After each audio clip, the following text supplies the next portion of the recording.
Buenas tardes, bienvenidos a Geopolinómicos, una semana más, vuestra tertulia de geopolítica que hacemos Ángel Rodríguez, Buenas tardes, Jorge Turmo Buenas tardes. y Óscar Vara. Y comenzamos con las noticias geopolíticas de la semana. Bien, la primera noticia se refiere a Myanmar, donde Aung San Suu Kyi, la Nobel de la Paz, antigua líder, primer ministra que fue derrocada por el golpe militar del ejército hace unos meses, va a comenzar su juicio esta semana que entra, aproximadamente. Inicialmente, el cargo con el cual se la juzgaba era la utilización ilegal y fraudulenta de equipos informáticos, lo cual tenía una pena de 1 año y medio, 2 años. Pero ahora, cuando se va a abrir el juicio de forma ya directa y última, los cargos que ya tenía, a esos cargos se añade también el de corrupción por varios aspectos. No sabemos qué es lo que hay detrás de esos cargos de corrupción, pero sí que por la ley birmana, de Myanmar, eso podría conllevar una cadena perpetua para ella, con las implicaciones geopolíticas que esto va a tener. Veremos en qué termina el juicio y sobre todo lo que hay después del juicio. La segunda noticia se refiere a Argentina. Es una cuestión menor pero relevante. Argentina ha pagado hace pocos días $30 millones de un préstamo que le concedió en su momento el Banco Chino de Desarrollo. Y dirá todo el mundo, ¿y esto por qué es noticia? Es noticia porque mientras Argentina ha pagado esa cantidad, que es una cantidad pequeña, evidentemente, está negociando para no pagar o posponer el pago o reducir intereses del grueso de la deuda pública argentina con los que está negociando con el Club de París y el Fondo Monetario Internacional. Claro, los países que forman parte del Club de París y el Fondo Monetario Internacional se han enfadado. Ustedes nos está pidiendo una mora, una reducción de intereses, un reescalamiento de la deuda y paga directamente a los chinos. Algo aquí no cuadra. Las condiciones de los intereses. No se sabe, pero ha llamado mucho la atención que en pleno proceso de renegociación Argentina pague directamente. Repito, es una cantidad pequeña, $30 millones contra cantidades de 4.000, 5.000 millones en los otros casos, pero es muy significativa. Una tercera noticia tiene que ver con Keiko Fujimori y la noticia es que no va a ir a prisión. Se le había pedido la prisión provisional por unas acusaciones de corrupción. Los jueces han decidido que eso, en estos momentos no corresponde.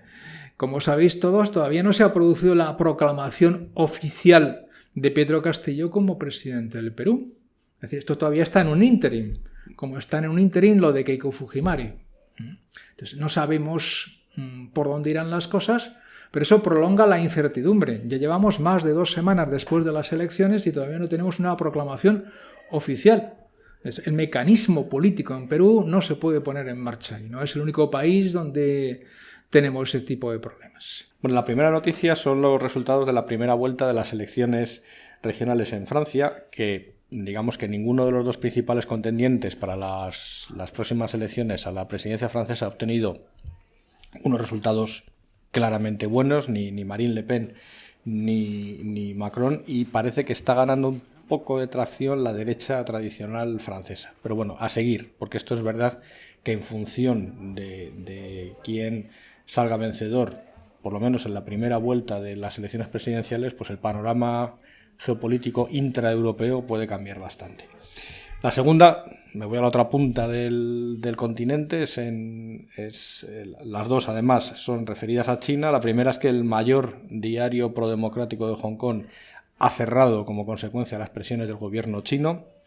Las autoridades de Hong Kong, que están controladas por Pekín, han detenido a varios de los directores y los columnistas y han congelado sus activos. Entonces, bueno, yo creo que esto va en la línea de seguir estrechando el cerco sobre las libertades en Hong Kong.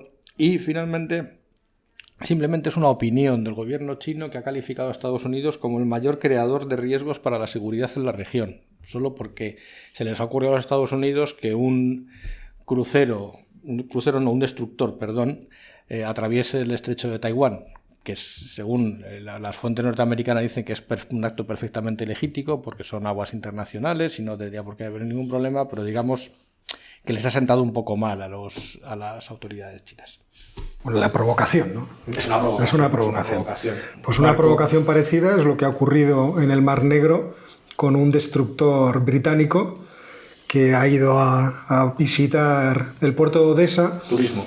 Obviamente, los británicos solamente saben hacer turismo, como sabemos muy bien en España, vacaciones en el mar. Y ha atravesado aguas rusas, porque estaban próximas a la península de Crimea. Al parecer es un uso habitual en la ley internacional del mar el poder atravesar aguas internacionales de otros países si es el camino más corto entre los dos puntos que va a recorrer un determinado buque. De paso ahí, ¿no? Entonces los rusos decidieron que aquello no estaba muy bien y lanzaron unos cuantos proyectiles al parecer para advertir que eso no les gustaba. Los británicos han dicho que no ha ocurrido nada de eso, que en realidad los rusos estaban haciendo maniobras de artillería y bueno, que a ellos no les ha caído ninguna bomba cerca, no han visto ningún problema. Pero Putin ha hecho unas declaraciones, ha insistido en que no van a permitir más provocaciones de países occidentales. Otra noticia divertida de esta semana, bueno, divertida, entiendo que los venezolanos que lo escuchen por no les va a parecer divertido. Pero el presidente Maduro en Venezuela quiere hacer una reforma de todo el sistema judicial y se lo ha encargado a su mujer, a Cilia Flores, conjuntamente con el segundo del régimen, con Diosdado Cabello, hombre que en fin tiene un prestigio muy dudoso, vamos a decirlo, en las cancillerías europeas, hombre, por diversas cuestiones. La legislación de evadirla debe saber bastante. En cualquier caso, Cilia Flores, que parece que es procurador general desde el último mandato de Hugo Chávez, va a ser la encargada de hacer esta reforma, que obviamente será para hacer que el sistema judicial sea lo más independiente y lo más garantista posible, como podemos prever, es casi seguro. Pero Maduro se ha evitado problemas de discusiones domésticas en casa. Eso es evidente. Y otra cuestión que está muy de actualidad en Europa es la cuestión de los emigrantes, de los refugiados en realidad, que han venido principalmente de Siria. Lo hemos visto en el caso de los daneses, donde hay un acuerdo entre socialdemócratas y conservadores para pagar a terceros países para que los refugiados se vayan allí. O sea, aquí la idea es sacarlos de Dinamarca y mandarlos a terceros países, pero por otra parte la Unión Europea vuelve a insistir en pagar a Turquía para que los refugiados sirios no vengan. Sí, hay una cantidad de dinero que entiendo que los turcos solo dedicarán a la manutención y a el alojamiento de los refugiados sirios, y ninguna otra cosa. Y así está el mundo, y así os lo hemos contado, pero lo más interesante viene ahora, que es en la tertulia, así que vamos con ello.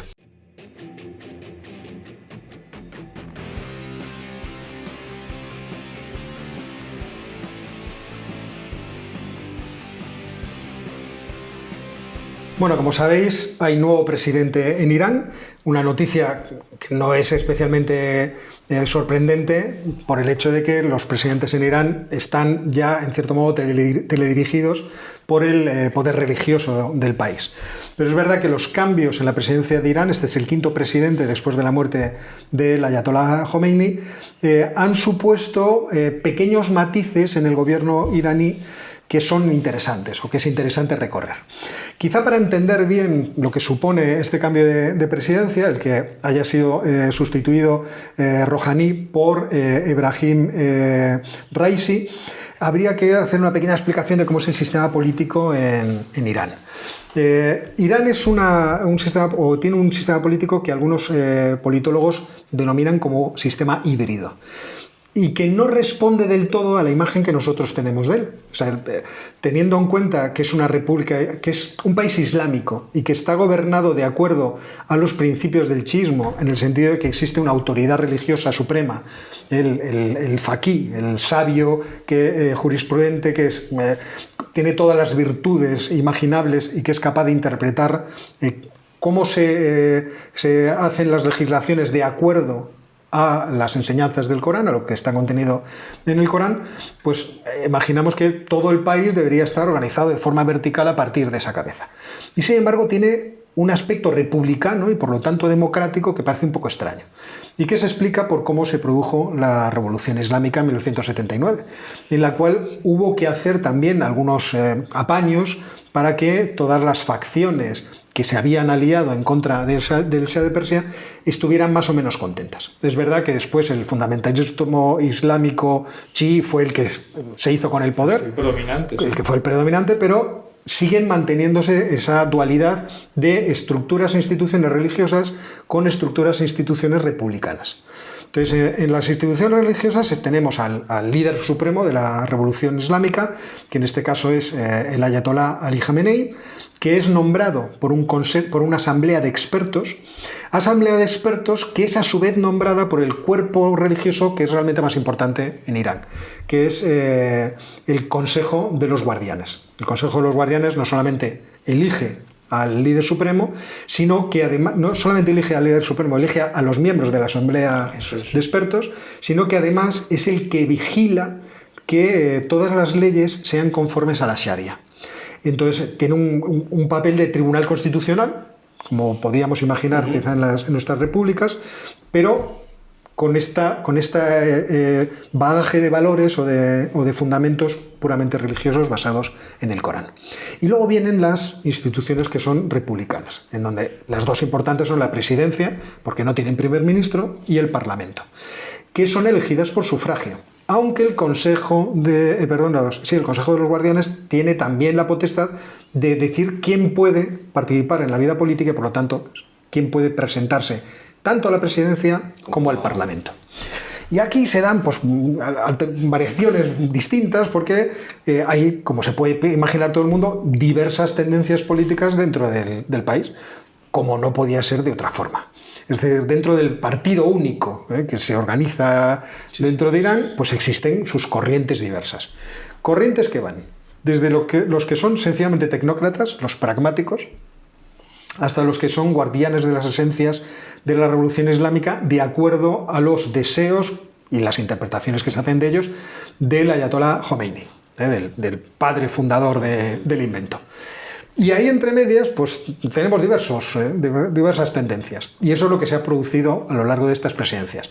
Tuvimos el primer presidente después de Jomeini, Rafsanjani, que era un pragmático. Luego tuvimos a Khatami, que era un conservador.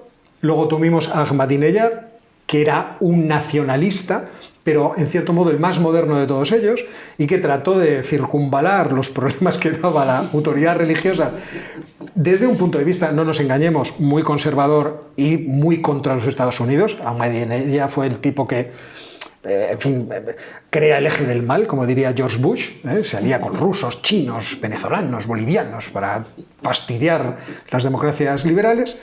Luego tuvimos a Rouhani, que es quizá el más aperturista de los que ha habido en cierto modo, pero le tocó tener enfrente a Donald Trump y aquello le devastó toda la política, y ahora volvemos a hacer un giro conservador. Pues esta es la situación que ahora hay en Irán y que podemos comentar. ¿Cómo os parece que puede evolucionar, por ejemplo, hacia el futuro?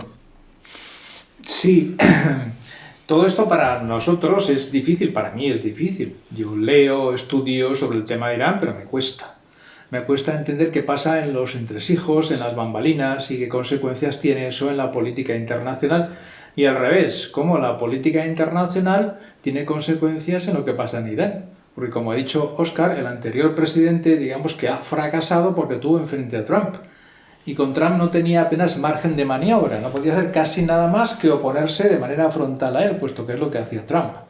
Y sobre todo cuando Trump decide romper el acuerdo nuclear y decide poner las sanciones económicas, el golpe económico fue brutal, una reducción del 9%, me parece, el Producto Interior Bruto. O sea, como si se hubiera venido la pandemia. Pero es que aparte de eso, es que ideológicamente al presidente anterior no le queda más remedio que encastillarse en sus posiciones de enfrentamiento, de resistencia, de volver al programa nuclear, porque era la única respuesta que podía dar desde dentro del régimen a las posiciones de Estados Unidos.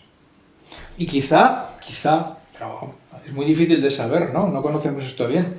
La elección de este tan conservador, que en realidad es una elección del Consejo, porque el Consejo fue el que decidió quién se podía presentar y quiénes no, y eligió a 6 o 7 más o menos de la misma cuerda, que además algunos de ellos, y debía estar medio pactado, se han ido retirando conforme se acercaba la fecha de las elecciones. Esto es muy habitual en Irán. En Irán, también hay que explicarlo, claro, como esto es así, es decir, el Consejo elige quién puede participar en política, todos los que son contrarios al régimen y al sistema están fuera de la política. Es decir, cualquiera de los que han sido elegidos no se plantean sobrepasar los límites del sistema. Pero que incluso dentro de los que han sido elegidos, han pasado lo del primer corte como el golf.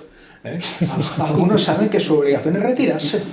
Sí, claro. Que se tienen que retirar porque ya saben más o menos. Hay que recordar que este se presentó contra Rouhani anteriormente, en las anteriores elecciones.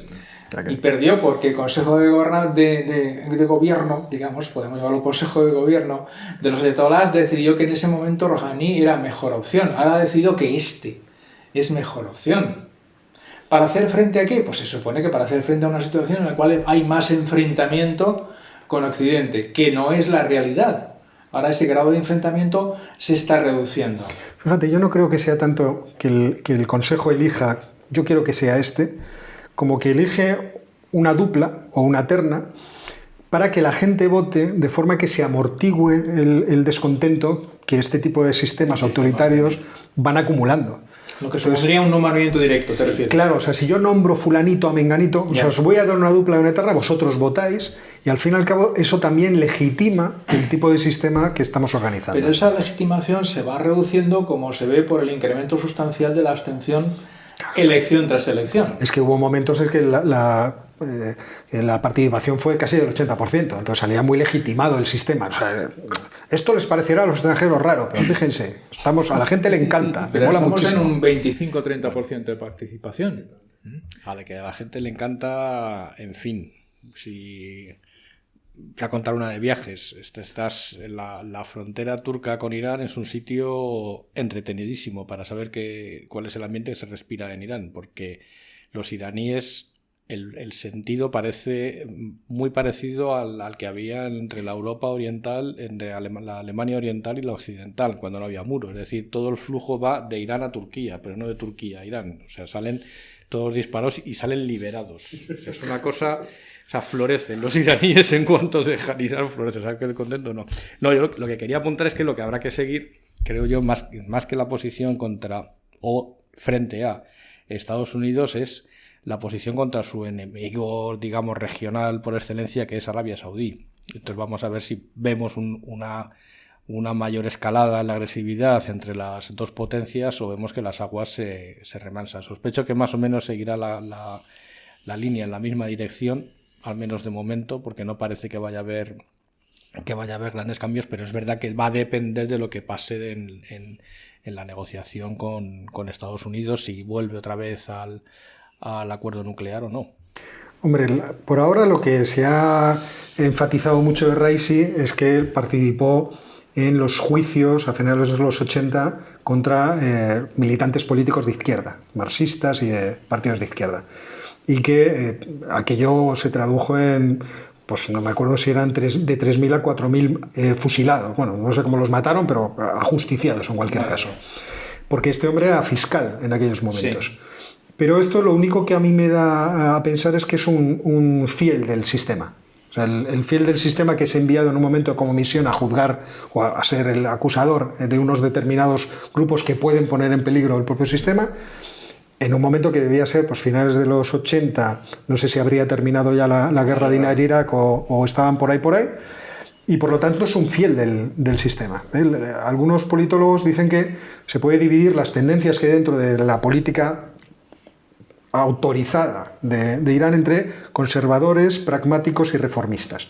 Los reformistas son los que son muy fieles a la tradición del Ayatollah Khomeini. O sea, la reforma se entiende como reforma progresiva. Progresiva del sistema. O sea, tenemos que hacer que el sistema sea todavía mejor. No, pero ahondar en el aspecto religioso y moral. Sin salir de... Porque los pragmáticos dicen, bueno, pues vamos a crear, como hizo, no sé si fue Rouhani, oye, pues vamos a crear un mercado de valores, ¿no? Pues vamos a ser pragmáticos. Ahmadinejad también tenía su aspecto pragmático. Sí. Entonces, vamos a tratar de liberalizar un poco. Rouhani fue, me parece, el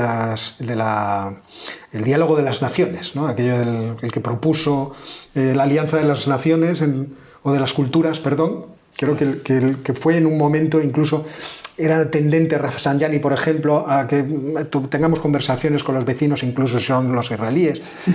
Pero hay otros que son los de vamos a profundizar en las esencias de la revolución islámica. Sí, en plan PRI. Y yo creo que este señor se va a ir manifestando como uno de ellos. Aunque yo he leído por ahí que es un conservador, yo creo que lo que se va a manifestar es que este es uno de esos, vamos a ahondar un poco más en las esencias del sistema. Más trabajar hacia dentro del país. Que no, sí, además en términos religiosos, aquí hay que apretar más, el público se nos está desmandando.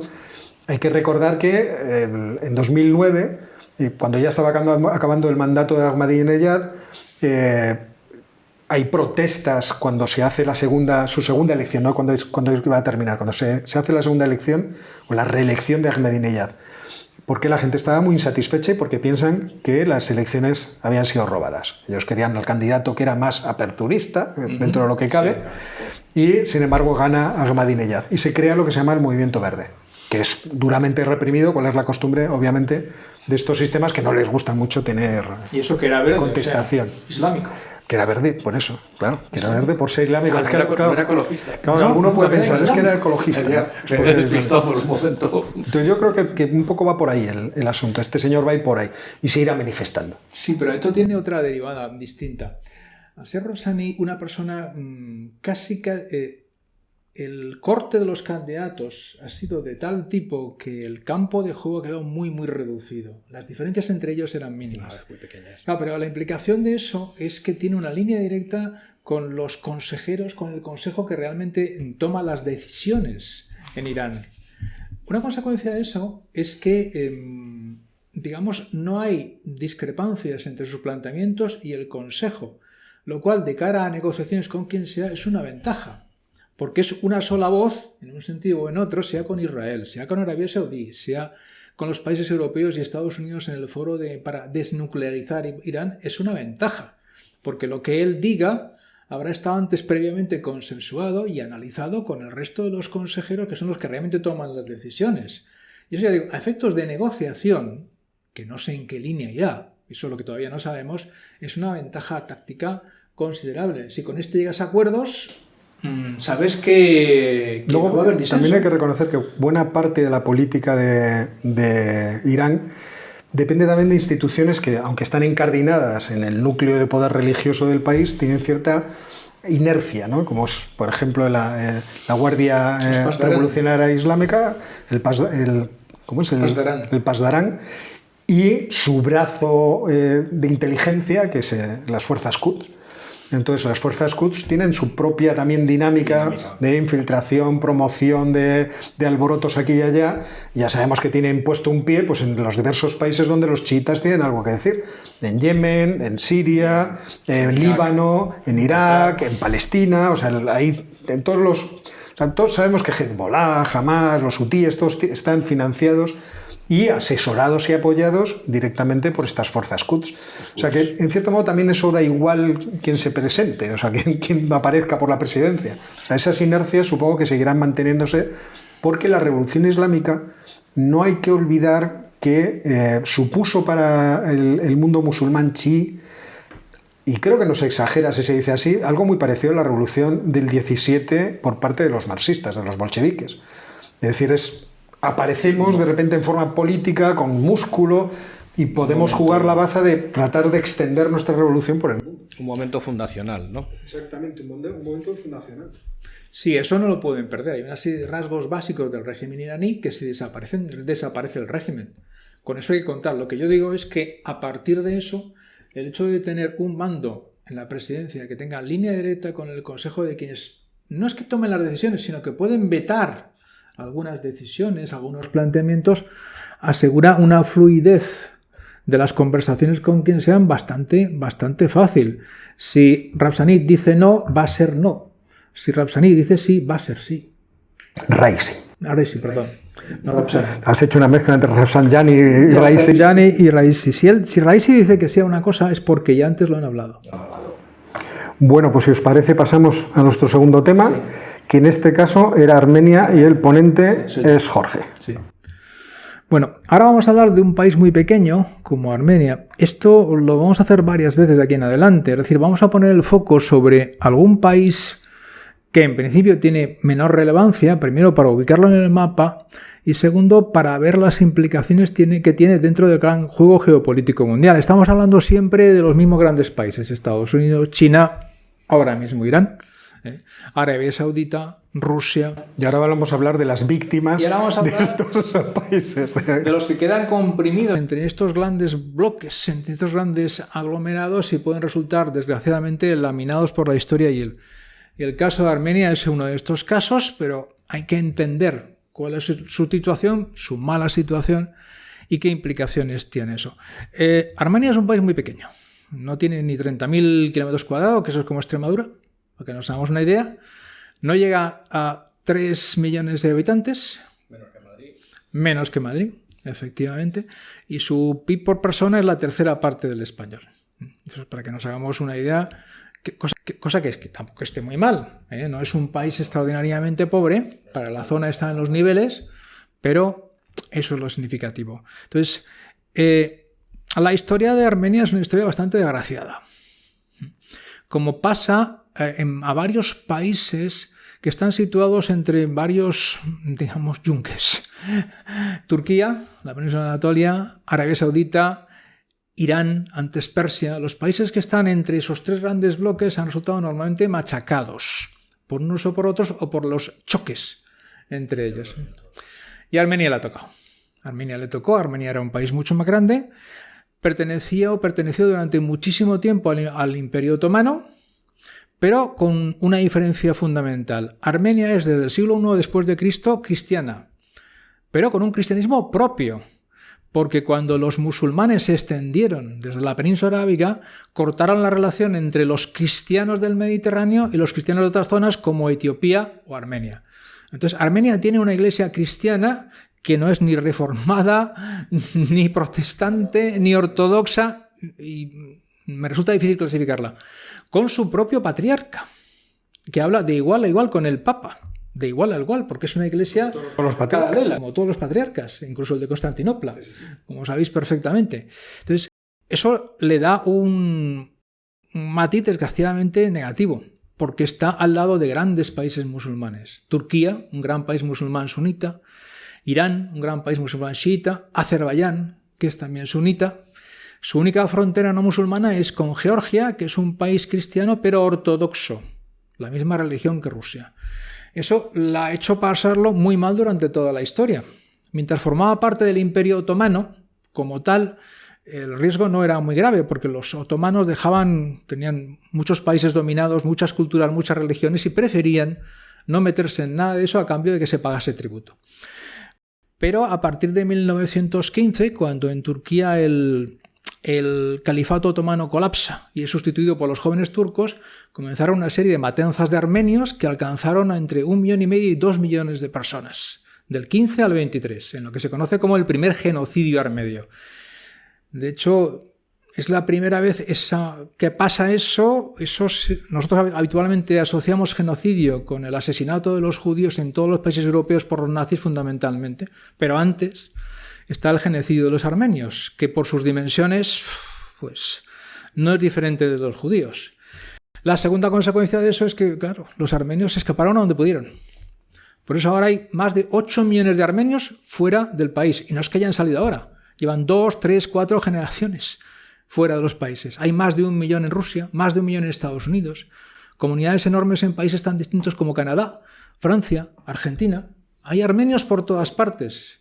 Constituye una diáspora, lo que pasa es que no tiene el poder económico y político que tenían en su momento los judíos en buena parte del mundo. Pero como diáspora, si comparamos los 3 millones que viven allí con los casi 9 que viven en el extranjero, nos hacemos una idea de las implicaciones que tiene eso. ¿Qué le pasa a este pequeño país? Pues que este pequeño país solamente ha conseguido subsistir con el apoyo de Rusia. Entre Irán y Turquía, Rusia llegó a esas zonas, apoyó a los armenios. Armenia fue una república soviética, pero en el cual los armenios estuvieron relativamente tranquilos dentro de lo que era vivir en la Unión Soviética. Es decir, no, pero es como se hizo aquel reparto de todos los países del Cáucaso. Tú a la minería, tú a la industria, tú a la agricultura. La cosa más o menos funcionaba, pero claro, desde que aquello desaparece, Armenia se convierte en un país independiente, pequeño, poco fuerte entre países muy grandes. Muy grandes. En el contexto actual, ¿en qué contexto estamos? Hasta 2016 hay una serie de gobernantes no muy exitosos en Armenia y acusados de corrupción generalizada. En 2016 hay una revolución de terciopelo como las que hubo, por ejemplo, en el 14 en Ucrania, cosas parecidas, es decir, un intento de mejorar la situación de los armenios sin romper las bases de la convivencia. Bueno, eso funcionó relativamente poco, bastante poco. Como consecuencia de ese movimiento, en 2018 se convirtió en primer ministro Nikol Pashinyan, del cual ahora vamos a hablar inmediatamente, y intentó un proceso de reformas, de mejora, sobre todo contra la corrupción en Armenia. Eso parece que iba relativamente bien hasta que el año pasado, en 2020, hubo una guerra entre Armenia y Azerbaiyán por una parte de territorio armenio que está situado en territorio azerbaiyano y que los azerbaiyanos consideran suyo, que es Nagorno-Karabaj. Armenia perdió la guerra, a pesar de un cierto apoyo ruso, y perdió parte de ese territorio, con las consiguientes consecuencias demográficas, económicas e incluso en la moral de la población. Como consecuencia de eso, ha habido este año elecciones presidenciales y hace una semana Pashinyan consiguió convertirse en presidente de ese país, de Armenia. Pero claro, es el presidente de un país pequeño, poco poblado, sin salida al mar, con recursos económicos poco diversificados. Y lo que aquí nos queremos plantear, ya digo, poniendo el foco en Armenia, lo pondremos en otros países de América, de África, que tienen ese mismo tipo de problemas, pero conviene conocer a todos los que lo pasan mal por el mundo, que son muchos, desgraciadamente, pensar acerca de qué futuro le espera a Armenia, concretamente, más cosas más concretas. ¿Qué es lo que va a hacer Turquía con respecto a Armenia? ¿Qué es lo que va a hacer Irán con respecto a Armenia? ¿Qué es lo que va a hacer Rusia con respecto a Armenia? Incluso, ¿y la Unión Europea va a hacer algo? ¿Qué os parece? Vamos a ver. Armenia siempre ha tenido la mala suerte de estar en el vértice de tres imperios muy potentes: los persas, los turcos y los rusos. Y eso es una maldición. Cuando estás en el vértice de tres grandes imperios que tienen sus propios intereses geopolíticos, obviamente, incluso si estamos hablando del tiempo más remoto, pues lo tienes muy mal. Es verdad que cuando Trinidad IV convierte a Armenia al cristianismo en el siglo I después de Cristo, Armenia tiene una cierta suerte en que pocos siglos después, pues los romanos se convierten también al cristianismo, y como aquello también estaba dentro de su esfera, pues eso más o menos les hace resistir posteriormente todos los cambios sociales. Estaban conquistados por los romanos, pero tenían las relaciones económicas y la relación cultural, cristianismo, que es muy, muy importante. Y parte de la ruta de la seda, además, porque también. La ruta de la seda que pasaba por Bakú pasaba por Armenia. Pero luego está el problema, que no es fácilmente resoluble, de Nagorno-Karabaj, que además se ha ido empujando a lo largo de la historia también por las grandes potencias sin resolverlo de forma satisfactoria. Nagorno-Karabaj ha sido un enclave de población étnicamente armenia. Por ejemplo, cuando los británicos en el siglo XIX tenían aquel dominio de la región, pues el 90% de la población era armenia. Pero les parece mejor para sus intereses que sean los azerbaiyanos los que rijan aquello, porque en cierto modo ya lo regían. Con las invasiones musulmanas y tal, pues ellos ya tenían el control administrativo. Y piensan que para sus intereses, sobre todo de sacar aquel primer oleoducto que iba a atravesar Armenia hasta del Cáucaso hasta el Mar Negro, pues les convenía mucho más que fueran los azerbaiyanos los que gobernaran allí. Los rusos, cuando toman toda aquella zona con el Imperio Soviético, tampoco se plantean una cosa distinta. De hecho, los que están tomando la decisión de cómo se va a gobernar precisamente ese enclave en aquellos momentos eran Stalin, que era un georgiano, Kirov y Narimarov, me parece que era el tercero que estaba allí en disputa. ¿Y qué es a qué conclusión llegan? Bueno, porque esto, como lleva tradicionalmente siendo administrado por los azerbaiyanos, pues que sigan administrándolo. Consecuencia. Se desmembra, pues entonces empieza el follón. Y el follón ha ido continuándose. Entonces Armenia es un país realmente muy desgraciado en ese sentido. O sea, te ponen en un mal sitio de la historia, del planeta, tú vas a estar localizado aquí. Y a partir de ahí... Sí, además han pasado cosas en los últimos meses. Quizás la más relevante de todas es el reconocimiento por parte del Congreso de Estados Unidos del genocidio armenio, porque siendo Estados Unidos, digamos, el soporte en la región de Turquía, no olvidemos que Turquía es un país de la OTAN, y la estrategia de la OTAN, aunque parezca mentira, depende muchísimo del ejército turco, porque es la fuerza, digamos, más potente con diferencia en la región y desde luego en el Mediterráneo Oriental. Esto ha supuesto un tensionamiento importante en las relaciones de Estados Unidos con Turquía, pero digamos que ese lobby armenio, que no tiene comparación con el lobby judío, ni muchísimo menos en Estados Unidos, pero está empezando a tomar un poco de tracción. Luego además, vamos a ver, Armenia históricamente ha sido más grande de lo que es ahora. Sí. Ha sido bastante más grande de lo que es ahora, para empezar, porque efectivamente fue digamos, el primer, no voy a decir país, porque no se puede aplicar el concepto país para la época, pero sí, vamos a decir, la primera monarquía del mundo en ser oficialmente católica. Es el primer, si me permitís la... Vamos a decir cristiana, porque católica... Perdón, cristiana, sí, perdón, me he equivocado. Bueno, como me oigan que les he llamado católicos, la tenemos liada ya. Es cristiana, efectivamente. Además, un cristianismo muy especial, pero excede muchísimo el territorio. Volviendo otra vez a la frontera de Turquía, esta vez con Armenia, no con Irán, hay ciudades abandonadas, pero son ciudades armenias preciosas, destruidas varias de ellas en un terremoto muy fuerte que hubo en el siglo IX o X, no recuerdo bien, que están bastante en territorio turco y bastante metidos. Entonces, lo mismo sucede en la frontera turca con Georgia. También hay pequeñas ciudades, pequeños enclaves armenios, y sigue teniendo presencia la iglesia armenia en esa zona de Turquía. Es un territorio muchísimo más amplio, pero efectivamente el conflicto con los armenios viene de lejos. Yo estuve en esa frontera en el año 98, si no me falla la memoria, y los turcos no nos dejaban hacer fotos. Pues estábamos en la frontera viendo esas ciudades y la frontera se veía Armenia, pues como ves Francia desde el País Vasco, vamos, es que lo ves allí.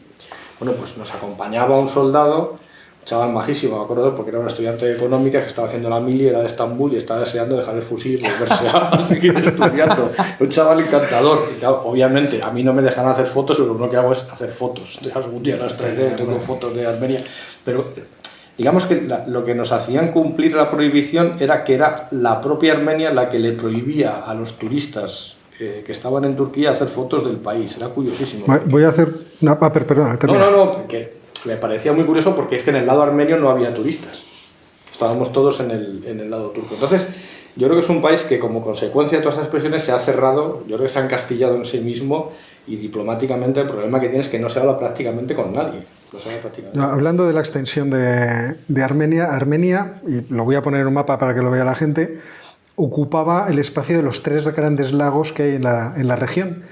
El lago Van, que ahora mismo está en Armenia, el lago Sevan, el lago Van está en Turquía. El lago Van, que está en Turquía, el lago Sevan, que está en Armenia, el lago Urmia, que está en Irán, que es además la zona iraní azerí. Es decir, de los azerbaiyanos, que hay 20 millones de azerbaiyanos, para que la gente se haga una idea.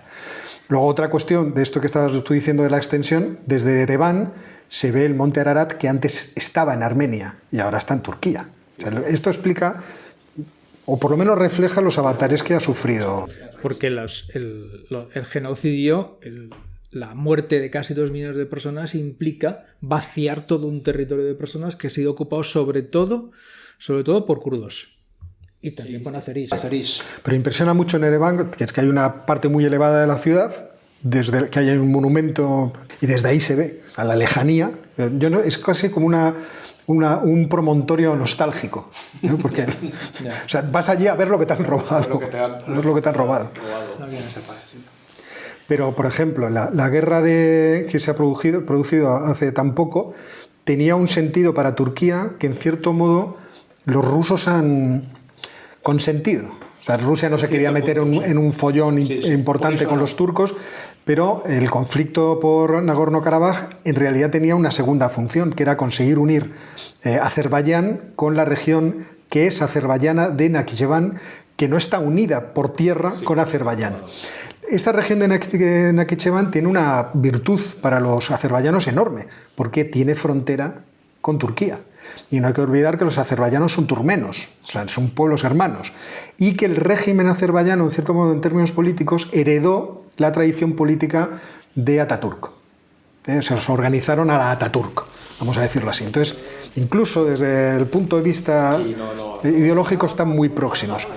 Entonces, lo que han conseguido es eso, unir, porque desde Nagorno-Karabaj hasta Nakhchivan han conseguido que haya ahí un pasillo que va a ser de los, bueno, que ya es, de hecho, los azerbaiyanos, pero que controlan las fuerzas de interposición rusas. Y además Azerbaiyán pertenece a esa asociación de estados túrquicos que está impulsando con mucha fuerza a Turquía, porque Turquía quiere tener más presencia en Asia Central, y digamos que es justamente ese territorio, y Azerbaiyán es su vía de entrada para el corredor de la República. Y que tenía mucho sentido, entiendo que los rusos dijeran, bueno, pues que se lo queda al fin y al cabo.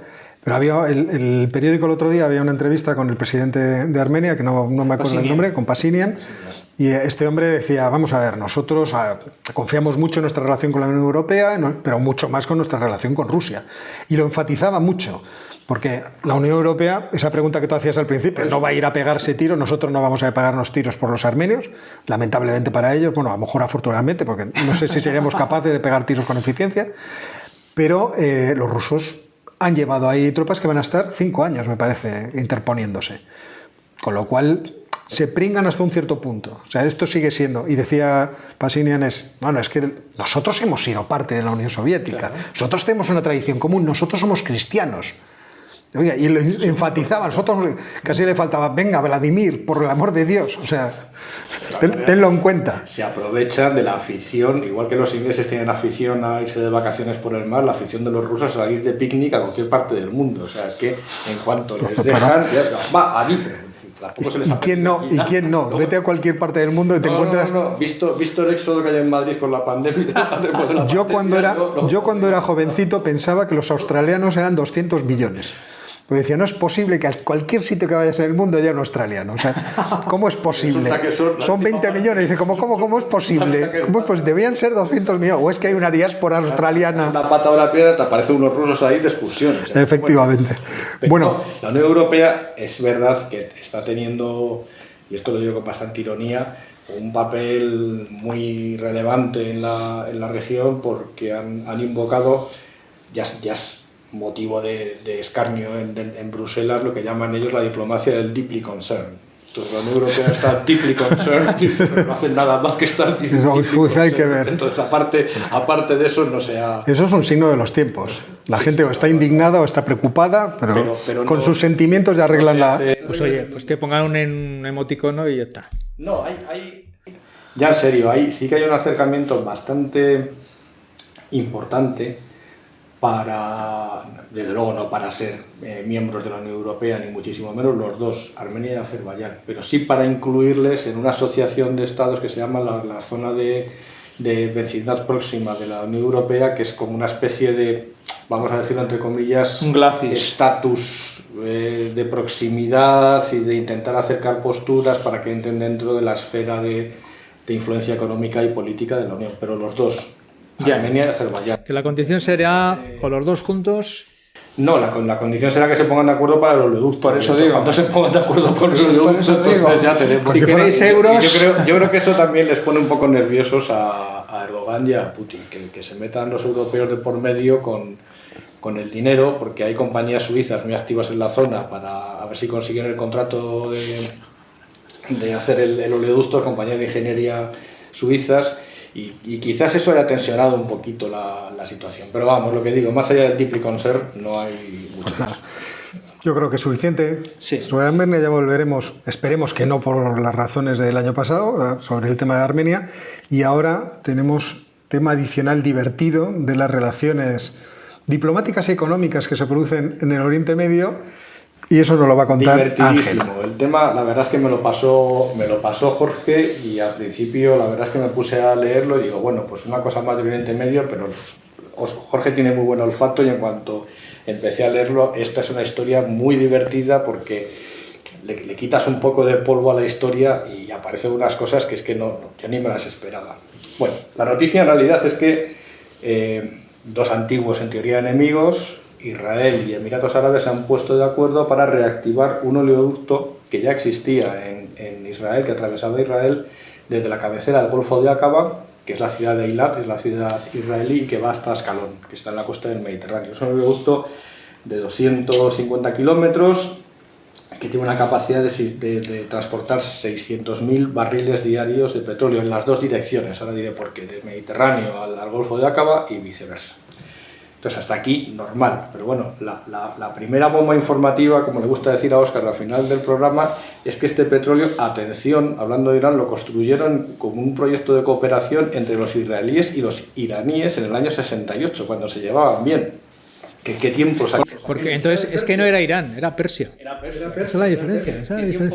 Claro, aquellos acuerdos de átomos por paz, de Eisenhower y compañía. Y entonces, la verdad es que estaba muy bien, porque claro, la idea de los iraníes, lógicamente, era puentear el canal de los israelíes, era puentear el canal de Suez. Era un momento de mucha tensión con los egipcios, y nosotros a ver si nos van a contar el flujo de petróleo, es cuando se hace el canal. Posteriormente, lógicamente, llega la revolución. De hecho, el gobierno actual iraní sigue un contencioso que lleva ya más de 40 años abierto para recuperar parte de la inversión que hizo Persia en el oleoducto, que me temo que no van a conseguir. Que les han dicho que es un país distinto, que ellos habían firmado con Persia, que con Irán no. Pero aquí viene otra cosa entretenida. En 2003 aparecen los rusos y dicen que les gustaría entrar en el negocio, porque claro, tienen un problema, y es que no tenían sitio para meter el petróleo que sacaban por el Mar Negro y por los Dardanelos, y que lo de Suez estaba bien, pero que si enchufaban el petróleo por Ascalón y lo sacaban por el otro lado, pues le mandaban petróleo al mercado asiático. Los israelíes, que otra cosa no, pero al dinero nunca le hacen asco, y dicen, pues vale. Dijeron, estupendo. Todos los rusos son los que hacen el oleoducto bidireccional, porque antes solo iba de Eilat hacia Ascalón, y son los que lo hacen de vuelta. Y ahora, pues los rusos ya han perdido el interés por esta zona, no por nada, porque han hecho una inversión muy fuerte en el canal de Suez, y en segundo lugar porque ya están tirando oleoductos y gasoductos directos de territorio ruso hasta China, y por lo tanto esta ruta, pues como ya no es esto. Entonces de repente aparece Emiratos, que es lo que realmente me llamó la atención. El equipo ciclista, concretamente. El equipo ciclista de Emiratos. A ver. ¿Qué hacen los emiratíes aquí ahora haciendo? Pues como siempre, están buscando dinero. Pero es una situación muy curiosa, porque viene en un momento este contrato en el cual se han puesto de manifiesto las carencias que tiene el canal de Suez para la navegación de superpetroleros y de supercontenedores como el Ever Given. Es un canal que está muy atascado. Es un canal que, como se ha visto, es fácilmente que se produzca un corte de suministros importante, y lo que están haciendo los emiratíes, con muy buen ojo para los negocios, porque tienen muy buen ojo para los negocios, es decir, bueno, tenemos aquí una ruta alternativa, una ruta que puentea al canal de Suez, y sobre todo lo que permite es el puerto de Eilat, lo que permite es que atraquen superpetroleros de mayor tamaño de los que pueden pasar por el canal de Suez. Por el canal de Suez solo pueden pasar un tipo concreto de barco, no puede pasar un barco más grande, y en muchos de los grandes petroleros que hay en el mundo no pueden pasar por el canal de Suez. Algunos de los barcos lo que hacen es que llegan, descargan, cogen otro barco y lo tienen que pasar al otro lado. De esta manera lo harían lo mismo, pero con la ventaja que iría muchísimo más rápido la descarga, porque no necesitaría pasar de barco a barco, pasa de barco a oleoducto. Los emiratíes han prometido toneladas y toneladas de petróleo para pasar por el oleoducto, para hacerlo rentable, y no sé cuántos petroleros, 50 o 60, pero yo creo que esas cifras las han prometido desde luego y estarán dispuestos a comprometerlas, pero el problema que tiene Emiratos es que se está quedando sin petróleo. Entonces, el Emirato de Dubái, que es el más llamativo por los rascacielos y las casas de los famosos, creo que Cristiano Ronaldo tiene chalet. No es posible, no es posible. Sí, creo que sí, una palmerita de esas que hay en el agua. Ahora hablaré que por cierto, una empresa de ingenieros españoles es la que iluminó toda la isla esa de... Es que pagan bien, habría que pensarse en ir allí. No, además tenemos ingenieros buenos, que es una cosa que de vez en cuando hay que recordar también. Que... Digo, economistas buenos también. O sea, voto por eso, voto por eso. Nuestra ayuda. Bueno, el caso es que Dubái se ha quedado sin petróleo hace tiempo, y el Emirato más petrolífero todavía es Abu Dhabi, pero realmente los Emiratos es ahora mismo el modelo en el cual se mira nuestro gran amigo Mohammed Ben Salman para transformar la economía de Arabia Saudí en un núcleo de negocios y de turismo de la zona y abandonar progresivamente... No tendrá nada que ver la ciudad esta lineal de 180 kilómetros que quiere hacer y que termina justo ahí, en Iliad. Sí, tiene ahí... Claro, esa es la intención... No sé. Porque los emiratíes han hecho la torre más alta del mundo en vertical, pues él la va a hacer en horizontal. Sí, claro. Pero es que es justo en esa zona. Es lo que me llama la atención, justo en esa zona. Los megalómanos tienen estas cosas y bueno, pues hay que dejarles haciendo sus cosas. Problemas que tiene esto, ya un poco más en serio. Problemas que tiene es que Ascalón está muy cerquita de Gaza.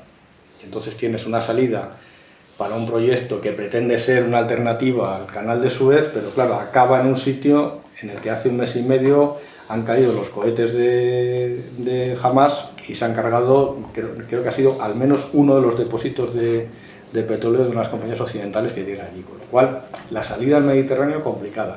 Luego la salida al Golfo de Aqaba también es complicada. ¿Por qué? Porque Eilat, junto con Aqaba, son las dos grandes ciudades turísticas de la zona, un sitio precioso, por cierto, los corales son estupendos, se puede prácticamente hacer snorkel todo el año.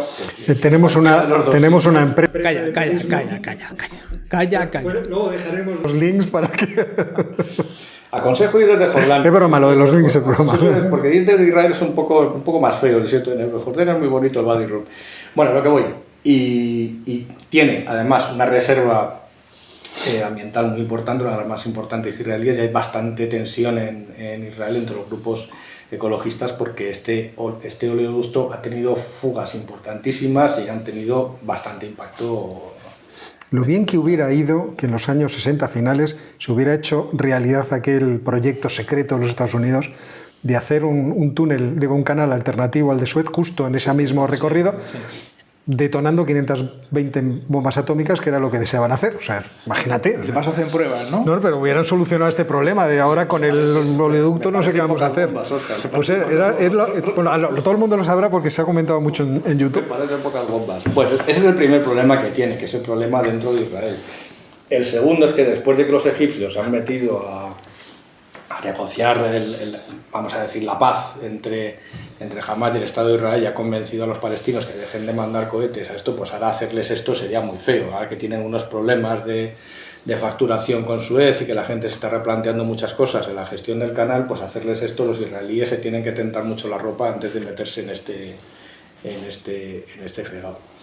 Y esa es la situación. La verdad es que es un proyecto entretenidísimo y lo que digo siempre, todo el mundo, o por lo menos los analistas que he leído, están obsesionados con Israel, pero nadie está mirando lo que están haciendo los emiratíes, y los emiratíes ya están poniendo satélites en el espacio. Es un país pequeñito, muy poca población, está ahí... Bueno, es un grupo de emiratos muy pequeños. Que sea un país. No tiene nada, pero están poniendo ya satélites en el espacio. Entonces es un cambio bastante interesante en la región, y a lo que voy. Yo creo que lo que está buscando Emiratos no es exportar petróleo, lo que está buscando es diversificar sus inversiones y asegurarse, digamos, el control de un canal de distribución de petróleo que vamos a tener para muchísimo tiempo, de alternativo a su vez, que yo estoy seguro que muchas compañías, no solo rusas, sino compañías occidentales, van a utilizar como alternativa a Suez.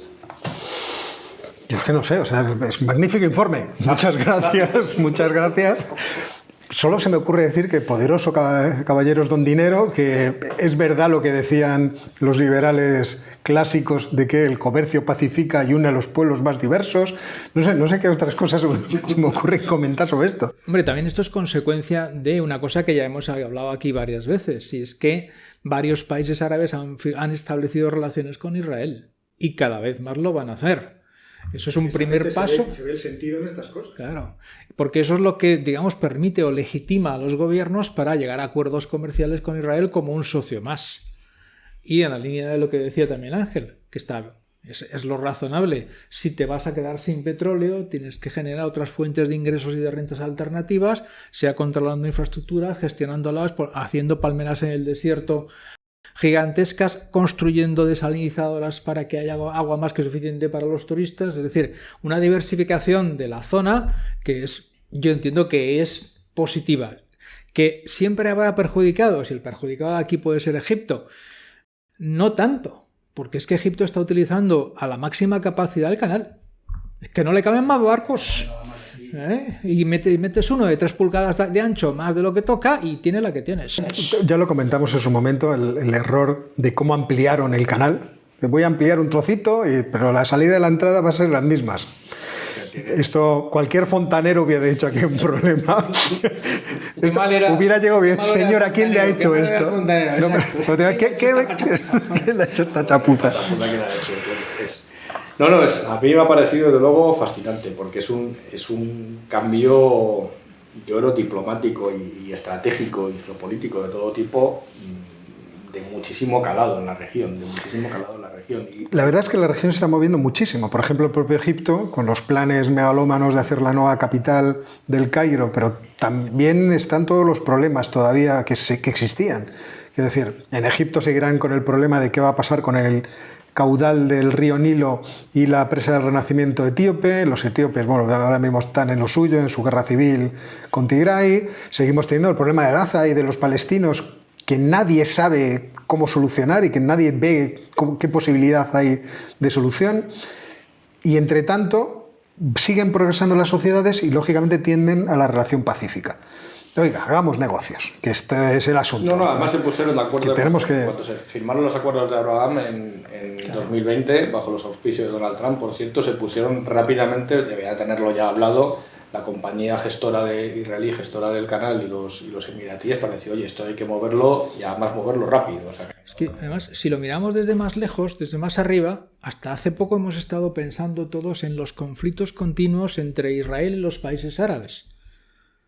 Ahora, si hay un conflicto es entre Israel e Irán y entre los árabes sunitas y los chiitas, lo cual simplifica bastante la cuestión, mal que les pese a los iraníes, mal que les pese. Les limitan su capacidad, por eso están tan enredones para ver si hacen caer alguna monarquía. Porque se están quedando sin apoyo de ningún tipo. Eso evidentemente, desde mi punto de vista, es bueno para la zona, porque se relajan las tensiones militares, en su lugar hay proyectos comerciales que nos saldrán bien y otros no. Como siempre. Pero... Hombre, lo que habría que mirar, yo reconozco que no lo he mirado, es qué posibilidades de desarrollo político futuro existen en Arabia, por ejemplo, Saudita, al margen de la familia Al Saud. Es decir, si se produjera una conmoción política en Arabia Saudita, ¿en manos de quién caería el pandero? Lo hago como pregunta, ¿no? Porque no tengo la respuesta ni tampoco pretendo que la respondamos en esta mesa hoy. Es que es muy difícil. Pero quiero decir, estas cosas son interesantes. Jordania, si Jordania, la monarquía cayera, ¿en manos de quién caería el pandero? Porque son cuestiones interesantes que supongo que alguien, si es que existe alguien en las cancillerías que es inteligente, tendrá ya más o menos una carpeta hecha sobre estos problemas. Sí tendrá, lo que pasa que es lo que apuntaba Jorge, que es muy difícil hacer, digamos, porque no son sociedades en las cuales, digamos, se produzcan ese tipo de cambios que además no se entiende muy bien cómo se iban a legitimar. El problema, como siempre, es un problema de legitimación y ahora mismo, tanto en Jordania como en Arabia Saudí como en los Emiratos, la legitimidad del poder proviene de un poder familiar, de un jeque que en su momento era el que tenía, digamos, la autoridad religiosa, moral y política. Tenía las tres sobre el resto de las tribus. Entonces sigue siendo una estructura tribal, en la cual lógicamente la casa real ahora dominante entre comillas es la tribu más. Es muy parecido a lo que ha pasado toda la vida en los países feudales. No tiene mucha diferencia. No tiene más diferencia. Entonces si se abre ese melón, yo desde luego, por mucho que me pese, yo creo que irían a una guerra civil, pero que ya la hemos visto en parte. Cuando hablamos de Mohammed Ben Salman, acordaros que como parte de ese plan de modernización de Arabia Saudí se le opusieron varios miembros de su familia, varias familias de su familia. De los Saud, de los mismos Saud. Y les metió en la cárcel, que era un hotel de 7 estrellas, pero cárcel, no les dejaba salir ni les dejaba hacer nada. Entonces, digamos, además esas revueltas en estos casos suelen ser bastante sangrientas. Seguro que Jorge nos puede contar lo que pasó en Bagdad con los omeyos y los abasidas. Pero... Este tipo de sociedades, claro, están construidas sobre clanes que se agrupan en tribus y las tribus más fuertes son las que tienen la legitimidad. O existe un monarca que es capaz de agrupar a varias tribus y se soporta en ellas. Y que crea una especie, pues hombre, es distinto, pero no es muy distinto del Consejo de Gobierno que hay en Irán. Tienen un consejo en el cual están los jefes de las principales tribus. Pues es que quitas al califa por el aquí. No, pues eso. No, yo en el caso de Irán, en el caso de Pakistán, en el caso de Egipto, yo no, por lo menos... En esos no, me refiero a las monarquías del Golfo. A las monarquías del Golfo son así. O sea, y además hay que recordar que la monarquía que gobierna en Jordania fue expulsada de la península arábiga por la familia al-Saud. La familia Saud, o sea, es todo parte, es más, digamos, de los pueblos que habitan la península arábiga, que aunque sean musulmanes, el modelo no es exportable a Irán, porque los iraníes... No, es completamente distinto. Son indoeuropeos, tienen, digamos, más afinidad cultural en algunos aspectos con los europeos que con los... Hasta el punto que el profesor Peter Brown decía que los iraníes son los castellanos de Medio Oriente. Pero bueno, esta es una referencia. Bueno, que decía, viven en una meseta allí entre montañas y han logrado expandir su influencia a buena parte del mundo. Bueno, es una tesis. Por daros un detalle un poco más lúdico, en Dubái no solo es un centro de negocios, para que lo sepan nuestros seguidores, pero también es una de las principales atracciones turísticas, no de los occidentales, sino de los propios regionales. Y a mí me llamó mucho la atención por ver familias enteras, imaginaros familias de estas familias de 10, 15 pakistaníes que iban a Dubái, pero como van los españoles a Orlando, vamos, o sea, con la misma mentalidad, iban a un parque de atracciones, entonces para ellos era como una auténtica locura, y es una locura. Dubái es un sitio en el cual el utilitario medio de las familias, pues yo recuerdo haber visto entonces, hace 4 o 5 años, era el Land Cruiser de este 60 aniversario con incrustaciones de diamantes, pero ¿eso es un coche? Digamos que es como el Seat. Te vamos a expulsar de la tertulia León, ya. Como el Seat León, una cosa así. El hotel el Burj Al Arab, que es este hotel tan emblemático que está en la playa, solo alquila Rolls Royce. No, ¿Tú también has estado ahí? Ah, sí, no lo Esto no, yo sufro ya. Cortamos. Ya estoy entenidísimo. Además, bien, pues está muy bien toda esta cuestión. Perdón, otro día hablamos de Oman, que también es un sitio muy entretenido. Vamos a pasar a nuestro sátrapa favorito, porque yo esto no lo aguanto más. Bueno, pues después de tanta riqueza, ostentación y arena, vamos a ir a algo un poco más pedestre y volver a Europa a hablar de Nicolás Ceausescu, que fue el secretario general del Partido Comunista Rumano durante muchísimos años. Y diréis, bueno, ¿y esto cómo puede ser un sátrapa? Pues porque el título de los sátrapas cambia según la zona del mundo. Entonces, en los países comunistas el sátrapa siempre es el secretario general. Nunca el presidente, no, el secretario general, que teóricamente es el que tomaba notas y al margen ponía a la cárcel. Bueno, pues este señor, que nació en 1918, se hizo comunista muy pronto, en los años 30 aproximadamente, y fue perseguido por el régimen porque Rumanía, uno se acuerda pocas veces, era un régimen fascista. Fascista que, sobre todo, que imitaba mucho los usos y costumbres del fascismo italiano, las camisas, la simbología, etcétera, etcétera. Rumanía siempre ha presumido... ¿Quién fue? ¿Adriano o Trajano el que les conquistó? Trajano. Sí. Trajano. Siempre han presumido mucho de su lengua, que es latina. Latinidad. Sí, la antigua Dacia. Bueno, pues era un régimen fascista. Entonces este señor estuvo en diversas cárceles. Y durante la Segunda Guerra Mundial, que fue una época plácida, porque Rumanía era un país nazi, por tanto no había apenas guerra en Rumanía, apoyaba a Alemania e Italia. Fíjate qué ventaja. Tenía sus ventajas. En el 44 coincidió en la cárcel con Gheorghiu Dej, uno de los principales dirigentes del Partido Comunista Rumano en ese momento, cuando en el año 47, como consecuencia de la invasión rusa, desde Moscú hasta llegar a Berlín, donde conquistaron la Cancillería, pues sabéis que todos los países del este se convierten en países comunistas y, lógicamente, los rusos, los soviéticos, van a buscar al secretario general del Partido Comunista, Gheorghiu Dej, y le dicen, oye, tú aquí. Y claro, como Ceausescu había sido su ayudante en la cárcel, le tenía mucho cariño, se lo llevó con él. Entonces, desde el principio, más o menos, Georgiou Dej mete a Ceausescu en el Partido Comunista, primero de secretario, luego en el Comité Central, ministro de Agricultura, etcétera, todo este tipo de cosas. Entonces, como consecuencia de eso, en el año 65, cuando muere Georgiou Dej, él es elegido como secretario general del Partido Comunista Rumano. Cargo que ocuparía hasta el año 89, en que falleció en circunstancias que luego explicaremos. Circunstancias muy mejorables. Sí, como casi todos los casos. Bueno, ¿en qué se apoya Ceausescu? Aparte de ser el secretario general del Partido Comunista, que le da en principio el apoyo de Moscú, que no está nada mal en la época. Se apoya, por un lado, es curioso, se apoya por un lado en una cierta distancia del comunismo ruso. Es curioso, adoptó una posición equidistante entre Occidente y los rusos. De hecho, se salió del Pacto de Varsovia, para consternación de los rusos, que dijeron no sabemos si invadir esto o no invadirlo, y estableció relaciones con países occidentales, con muchos países occidentales, criticó la invasión soviética de Checoslovaquia, entonces aquello parecía un liberal en comparación con lo que había. Entonces, eso le dio mucho apoyo en Occidente y en Estados Unidos. Luego, por otro lado, en Rumanía, durante los años 60 y 70, se produjo un crecimiento de la agricultura porque una de las cosas que hicieron fue permitir que los campesinos que estaban trabajando en granjas colectivas, como en toda la época soviética, pudiesen quedarse con parte de la producción. ¿Qué pasaba? Pues que entregaban la producción que tenían que entregar y luego se ponían a trabajar como locos y producían muchísimo para ellos.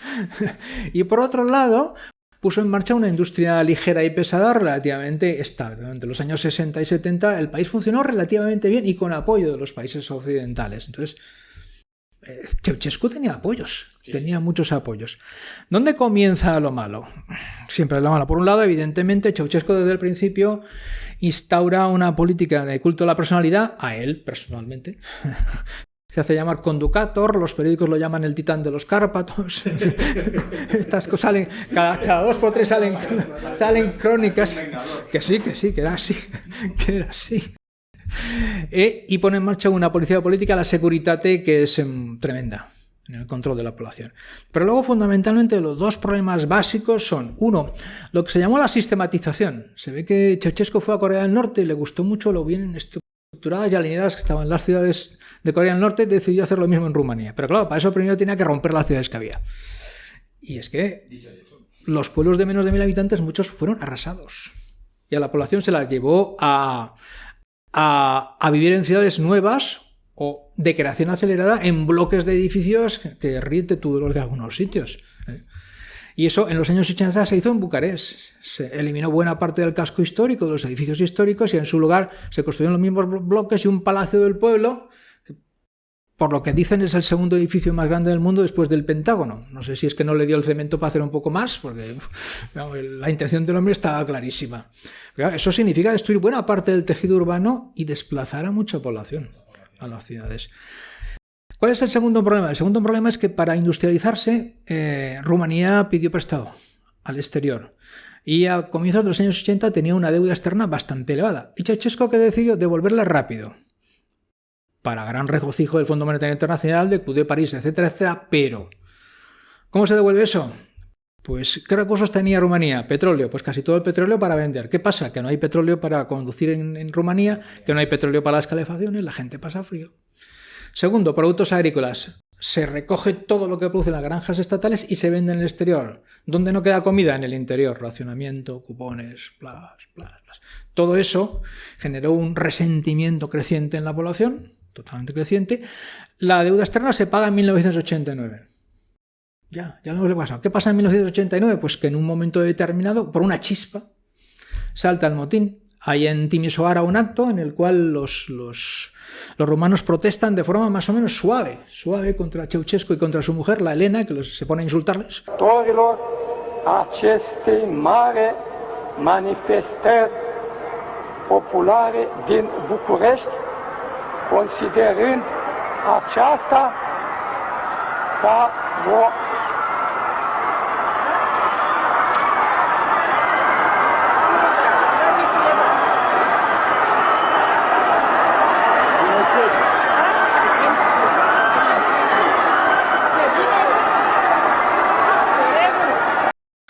En ese mismo momento, protestan más y la policía dispara. Y hay una serie de muertos, parece que no más de 200, aunque se ha exagerado con cifras de no más de 200 ya está bien. Ya, pero bueno, es una buena cifra. Las noticias fueron que habían muerto 6.000 o 10 personas. Pero eso es el detonante de un movimiento del ejército, de parte del ejército rumano, que se levanta contra Ceausescu. Ceausescu intenta huir de la capital en helicóptero, los del helicóptero le dicen en un momento determinado que hay que aterrizar porque no lo dejan salir, y una vez que aterriza lo cogen, la parte del ejército que estaba sublevada, y entonces le hacen un proceso, un juicio de 2 horas en televisión, en directo para toda la población, lo sentencian y lo matan. Inmediatamente ahí con su mujer. Y ahí se acaba la dictadura de Ceausescu, se acaba la dictadura de Rumanía, se acaba el régimen soviético rumano y bastantes cosas más. De hecho, Rumanía tardó bastante en recuperarse de esto. Y este es nuestro sátrapa de hoy, Nicolae Ceausescu. Un momento que vimos en televisión. Sí, es un momento que vimos en televisión. Éramos pequeños cuando lo vimos. Sí, bueno, yo un tierno infante, yo a chupete no te digo. Bueno, vamos con la referencia bibliográfica de la semana.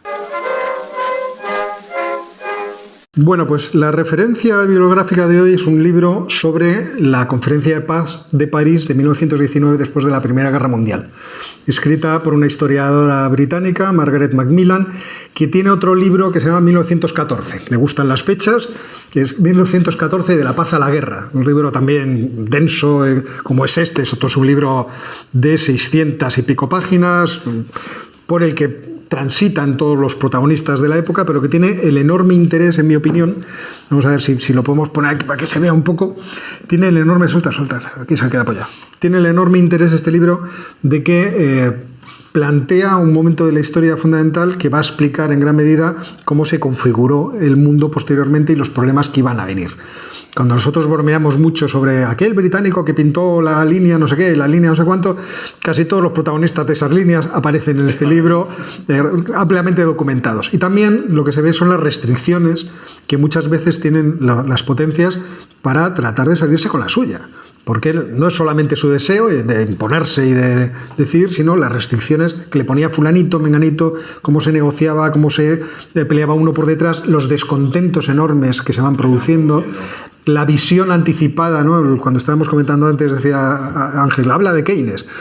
Cuando Keynes escribe su libro de las consecuencias económicas de la paz, y anticipa todo el follón que va a producirse porque él va con la delegación como ayudante, ¿no?, de un secretario de Estado, del Tesoro, perdón, y va viendo que la solución que se está dando al problema efectivamente va a crear un gran resentimiento para el futuro. Claro. Pero se ven otras cuestiones que son divertidas, ¿no? El libro, por ejemplo, hace comentarios que son deleitosos de algunos de los protagonistas.